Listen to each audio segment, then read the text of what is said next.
Welcome to Integration Nation. Dee Daniels for Allison Sullivan's Integrative Health Team.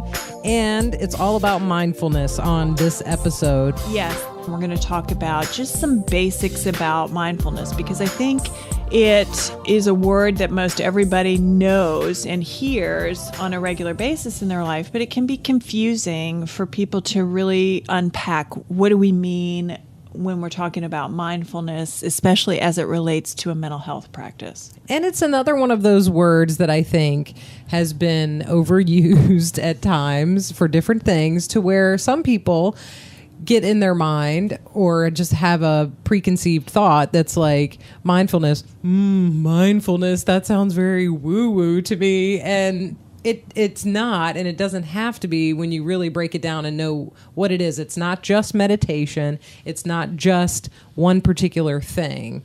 So I'm going to steal somebody else's definition of it to start with. I'm going to steal John Kabat-Zinn's definition of it. He says that mindfulness is paying attention in the present moment on purpose without judgment. Just that simple and just that deep. So it's really about the present moment, and it's about how we're in relationship to the present moment. It's not about, just letting it go. Oh, I'm being mindful. Or it's not just about observation. It's about really how am I in relationship with myself as I am in this present moment. Even if I'm being judgmental towards myself, how am I in relationship with that? That's really the essence of mindfulness. During this introduction of mindfulness on this episode, I know we want to talk a lot about what it is, how it's used integratively in the practice, how you can use it, how we can all get better at it. Can we get better at mindfulness? We can be more practiced in mindfulness, and we can, again, integrated, at the risk of overusing that word. That is the word I am most at risk, I think, of overusing. Yes. So we can weave it. How about that? I'll go with that.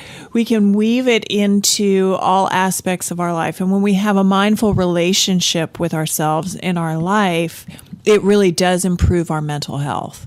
It's not just meditation. It's not just meditation, but mindfulness meditation is a big piece of mindfulness practice. It's a primary way that people incorporate mindful awareness.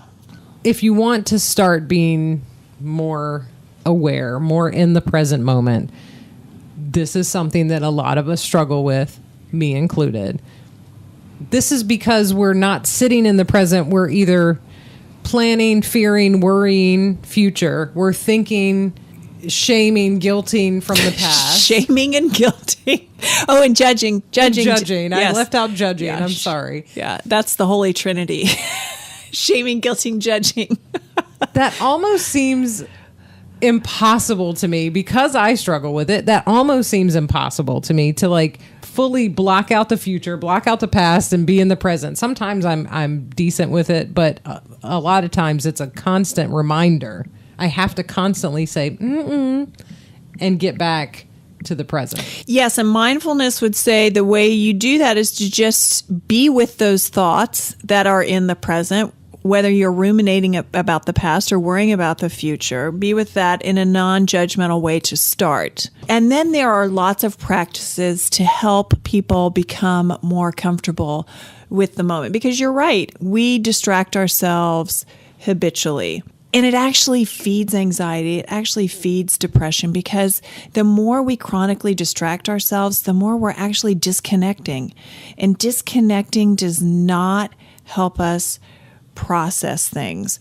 When we stay connected, when we stay online, if you will, when we stay mindfully aware, we understand the relationship of events or circumstances in our lives to our overall identity, and we can put them in perspective in a way that helps us remember that we're so much more than any set of circumstances or any set of experiences that we're having, which helps us cope with it because then we're less attached to whatever's going on, even though we're connected.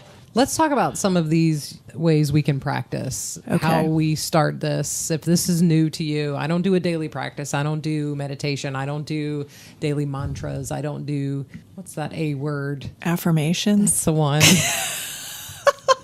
Let's do a podcast on affirmations, because affirmations have a terrible reputation. They really they do. are super, super effective. They're one of my favorite go-tos. So let's file that away for future podcasts. I will, because I have a very non-committed relationship with affirmations. Is it non-committed and conflicted? Yes. Well, we're going to fix that. We'll fix that eventually. Yes, when it's all said and done, we're going to fix that. What are some of the practices we can start with mindfulness? All right, well, let's start by making you super uncomfortable today. I love it. Let's do it. And let's do... Can I say thank you ahead of time? Yes, you can. Let's do a 1-minute breath meditation. I wish everyone who is listening could see Dee's face right now. It does not look really eager. I have had and struggle with sitting in silence sometimes. Sometimes I can get myself in that place and be okay with it. When the noise stops, sometimes I get really uncomfortable and want to jump in and say something, do something, distract myself from the quiet. Yes. And you know what, Dee? I think that is the norm, really. I absolutely know you're not alone with that. I think if we all get really honest, we all struggle with that to some degree. I think that's what, in part, triggers us to pick up our phones. Yes. It's that, there's a second or two of quiet and I might be missing something. Where's my phone? I know. Isn't that awful? Well, you know what? We've all done it. Yeah. We all do it. Yeah. And so, if we want to use mindfulness for that, it's about becoming aware of that and not judging that within ourselves and just getting curious about it, trying to understand it and work with it. Lesson number 1, don't just say what I said to yourself and say, isn't that awful?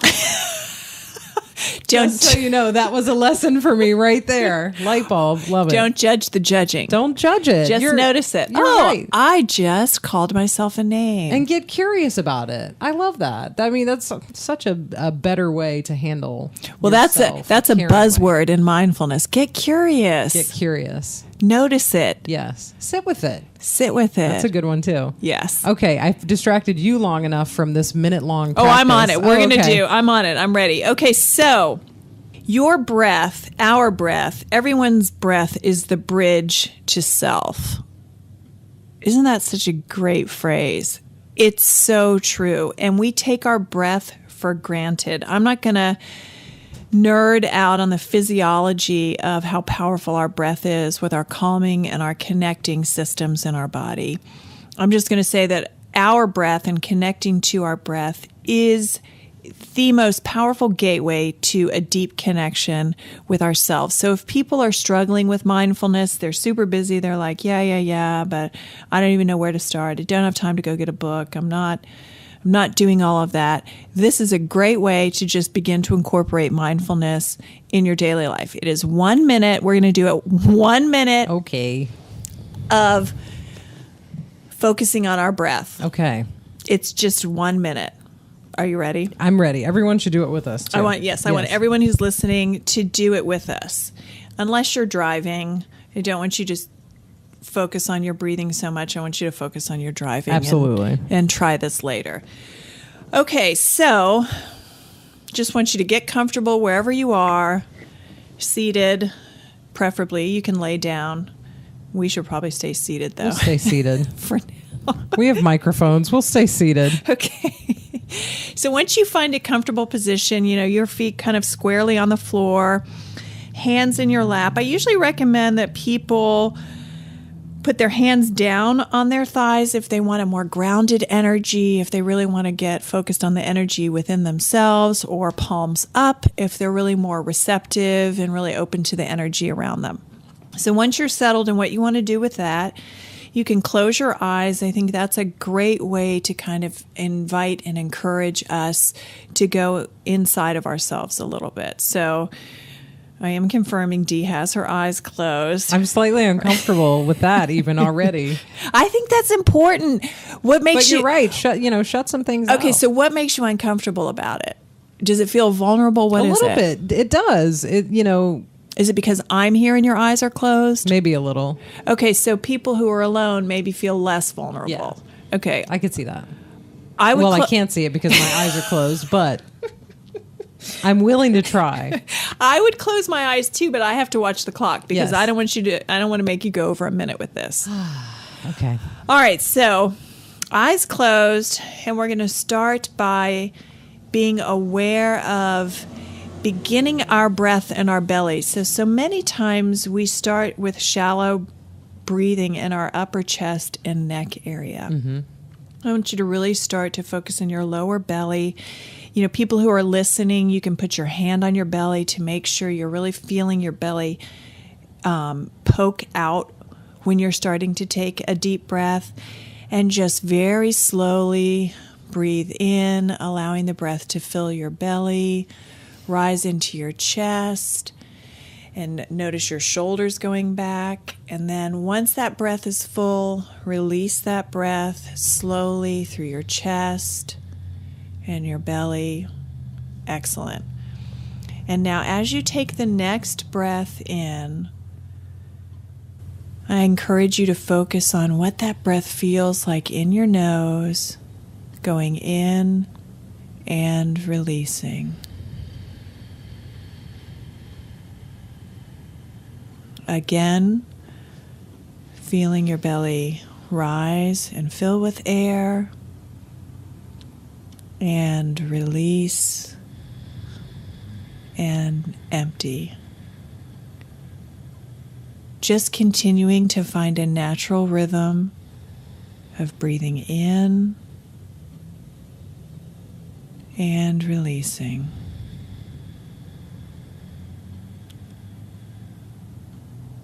Inhaling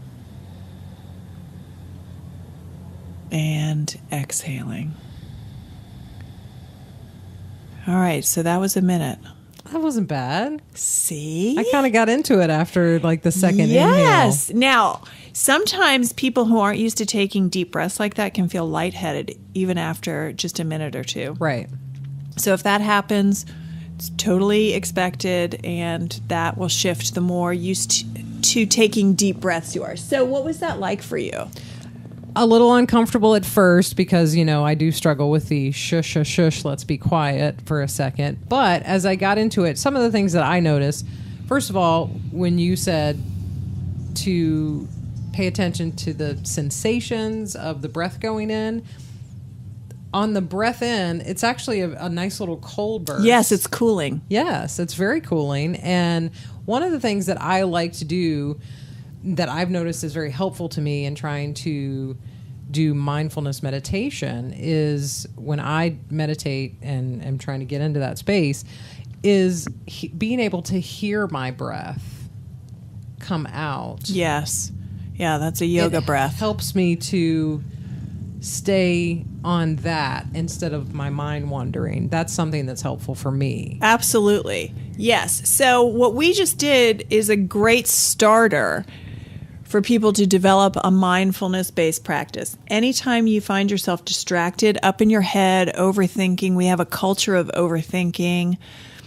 Anytime you notice yourself getting really worked up, anxious, you can just do an easy moment or two of breathing like that. People introducing a 5-minute breath meditation like that, breathing practice like that, if you will.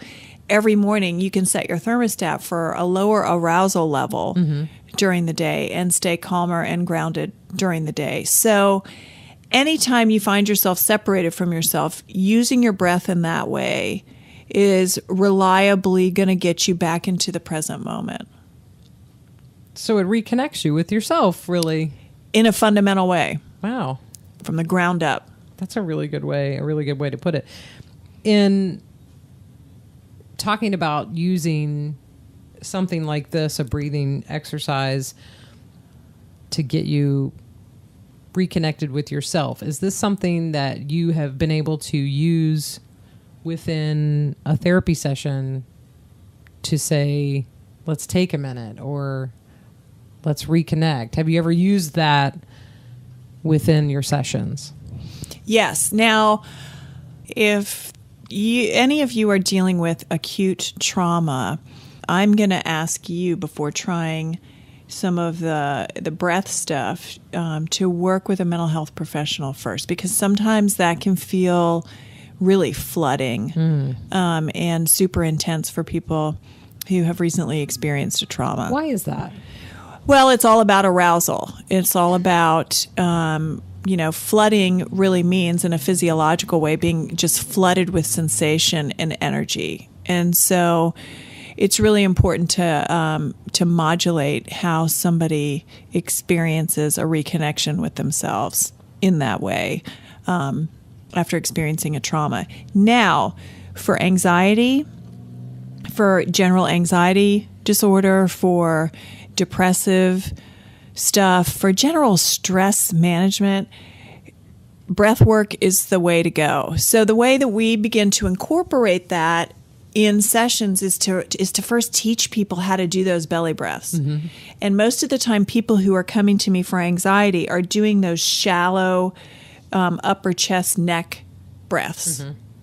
And so that's a good starting place, is to understand, what it means to take a really deep belly breath. And oftentimes after doing that for a minute or two in session, people start to feel more calm and relaxed because, in part, it's activated their parasympathetic nervous system. But that then becomes self-reinforcing, much like when we did our aromatherapy, because you can get some really immediate results from just basic breath work. So breathing exercise, one of the ways we can incorporate a mindfulness practice. What are some of the other ways? Okay, so self-talk, a big part of therapy. Becoming aware of what our habitual self-talk is, how we're in conversation with ourselves. And so once we have a basic way of breathing to connect with ourselves, then the next step is to really start to be with our thoughts from a place of noticing. That goes back to that definition that we started with of, being present on purpose without judgment. So this is where we start noticing our internal dialogue without judging it, without saying, oh my gosh, what's wrong with me? Why am I thinking this way? Why am I calling myself these names? Why am I doing that? But more along the lines of, oh, isn't that interesting? I'm noticing that when I make mistakes, I automatically start calling myself names. I wonder what's up with that. What's scary is I think sometimes it's really eye-opening to realize how much we do have negative self-talk with ourselves when maybe you didn't even know. It was underneath, you don't know how many times you go to that immediate negative thought about yourself. Yeah, exactly. That's the whole distraction cycle. Because when we're offline, when we're on autopilot, we're not paying attention to that. And yet we're still getting all the negative results of that. Because, chronic negative self-talk, chronic disconnection isn't benign. It's not... Those aren't neutral habits. They have very real, serious consequences for our mental health. Distraction and autopilot, I think, something we all struggle with a lot, because unless you're in a regular practice, you want to distract. I feel like that's a go-to for so many people, that you distract. And when you look at how much you distract yourself in a day, sometimes that can be super scary to realize. Instead of sitting with my thought or my feeling, because it's scary and vulnerable and painful, I distract with something. I distract with my phone. I distract with a TV show. I distract with the radio. I distract with drinking. I distract with calling somebody and talking about something else. Yes. However, it doesn't work. I get it. I mean, I think intuitively what we're trying to do is we're trying to relax. Mm-hmm. We say it's a part of our regular vernacular. I need to unplug. Yes. So we do that through chronic distraction. However, it doesn't really work because we end up more stressed out, and then we feel really inadequate to deal with the stress. So mindfulness actually helps us rediscover how we're so much more than adequate to manage anything that's going on in the moment. It's a real way to relax and be in the moment so that we're in real time managing our stress instead of being so chronically overstressed. I love the title chronic distractor because I don't love it like it's a good thing. I love it because it makes so much sense. Yes. Chronic distracting. It makes so much sense. So how do we go from being a chronic distractor to making that switch? I feel like that's a really hard page to flip. Well, let me just dangle the carrot of results first. The benefit of doing that is over time, we actually will feel more relaxed. We will actually feel more capable. We will actually feel less rattled with the daily stresses and strains. We will actually feel more spontaneous. We will be able to find more joy. All of those things that we are trying to do when we're chronically distracting, we actually get when we mindfully are in our lives. That's the pot of gold at the end of the rainbow. And a good place for people to start is by connecting just with their breath for 5 minutes a day. Or before a big meeting, before transitions in your day. Another way I introduce this to people is a lot of times at the end of a workday when people are exhausted, they're stressed, maybe they've had to be in traffic and then they're going home and they're feeling overwhelmed about how am I going to deal with all this overwhelm of I want to be with my kids, I'm exhausted, now I've got to make dinner, blah, blah, blah, blah, on and on and on. A great way to introduce this is to sit in your car for 5 minutes and do the breath work that connects you with yourself, allowing all of the thoughts to float through your mind as if they're floating down the river and grounding you back in the moment so that you're recharged. You're actually recharged to then go into that next part of your day. So it really is about just finding how you can start to sit with yourself for 2 minutes, for 5 minutes, for 10 minutes every day. And then once you start doing that, you're going to start to see the benefits of it. And so you're going to want to learn more. What do you say to people who try to start things like this, try to sit with themselves in the breathing exercises, try to give themselves a few minutes of self-care because maybe they're just starting to open themselves up to that. And they say, I start that and then I'm really overwhelmed with some of the emotion that I feel. It brings up something, or I found myself thinking about a lot of like painful feelings in that moment. Like, how do you sort through that and it not scare you away from wanting to go back and sit with that again tomorrow? That's a great question. And I think it's a concern of a lot of people. So, of course, I recommend finding a qualified mental health professional if you truly become overwhelmed. If little pockets of discomfort come up, then I think sitting with that until it passes starts to reinforce that actually distraction and chronic distraction is what entrenches that stuff.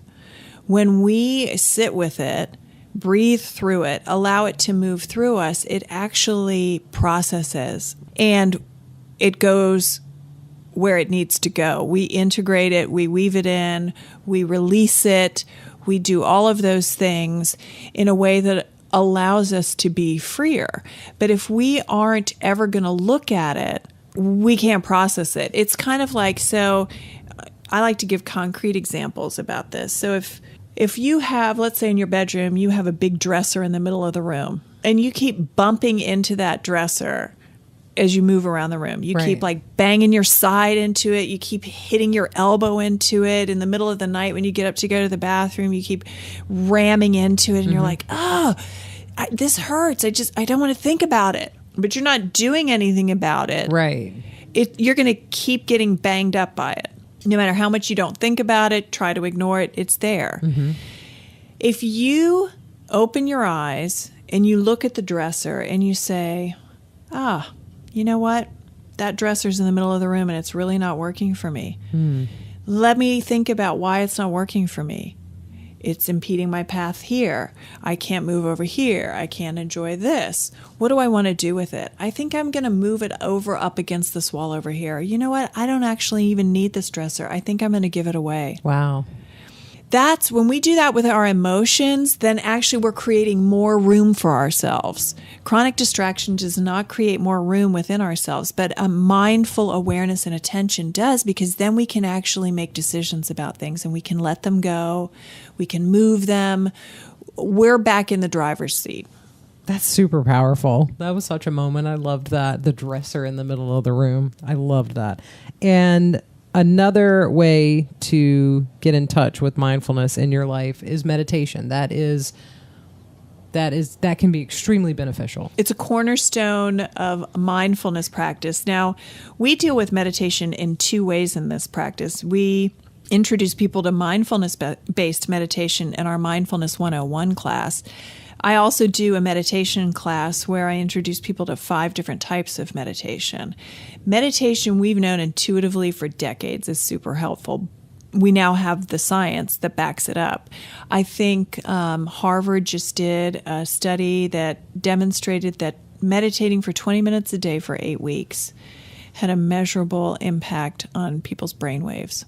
So we know that it works. So finding a way to incorporate meditation into your daily life, if you're ready to go to that next step, is a really inexpensive way to improve your mental health and wellness. And there's a variety of ways to do that. If you can take a meditation class, I certainly recommend that, because there's something about the power of the group when people are struggling and they're vulnerable together. Mm-hmm. It helps people kind of stick through that. When people are feeling vulnerable and awkward alone, sometimes it's easier to abandon that and move away from that. But if you want to try it on your own, there's tons of apps. There's tons of meditation guides on the internet.